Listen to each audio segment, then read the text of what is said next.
Welcome back sa ating FB page na Free Reviewers with Leonalyn at sa ating YouTube channel na Solving Math with Leonalyn.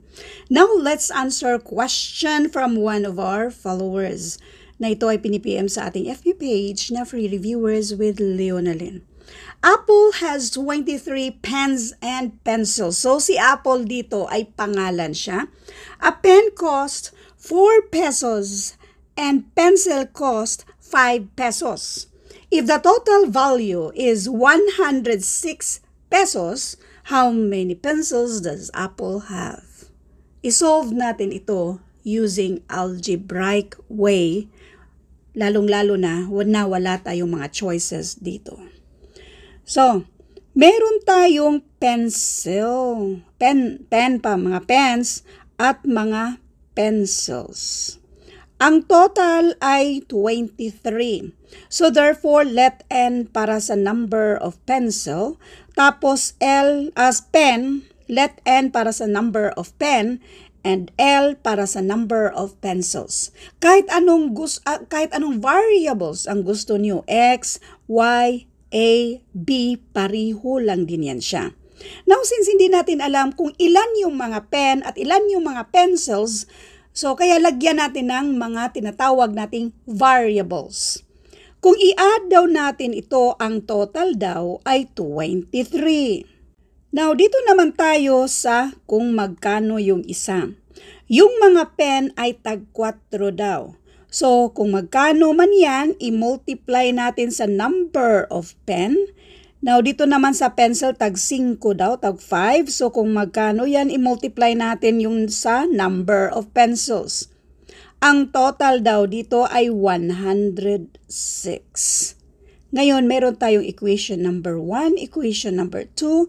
Ito yung tinatawag nating linear equation kasi ang gagawin natin ay i-combine natin ang dalawang equation na ito. Doon tayo sa tanong. Ang tanong, how many pencils does Apple have?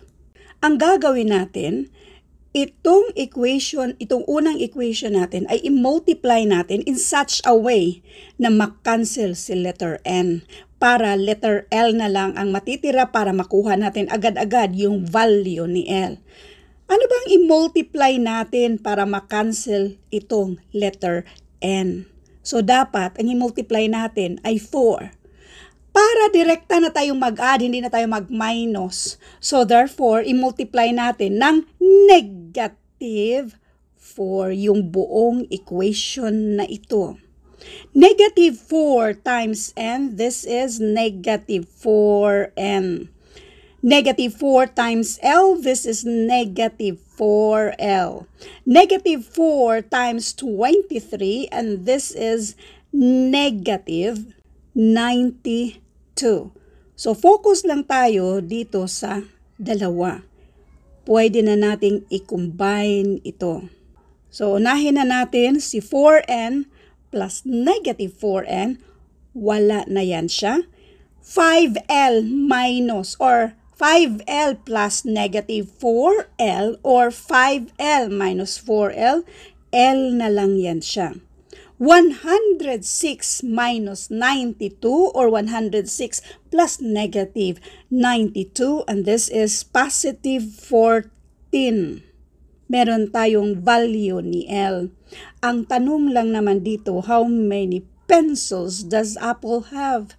Yung pencil ni Apple ay 14. Now, let's double check. Ito na yung sagot ha, yung 14. So, i-double check lang natin kung tama ba ang 14. So, kung 14 yung mga pencils, now, ang total ay 23. Para makuha natin yung number of pen, i-minus lang natin yan. So, 23 minus 14, and this is 9. So, 9 yung mga pen. Yung pen ay tag 4. So, i-multiply natin ng 4. Itong 9, this is 36.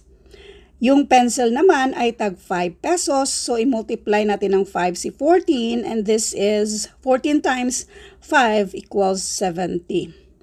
36 plus 70, this is exactly equal to 106.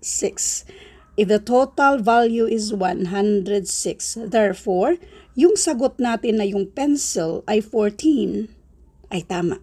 Thank you for watching and all. I hope na meron kayong natutunan sa video ito. Thank you and God bless.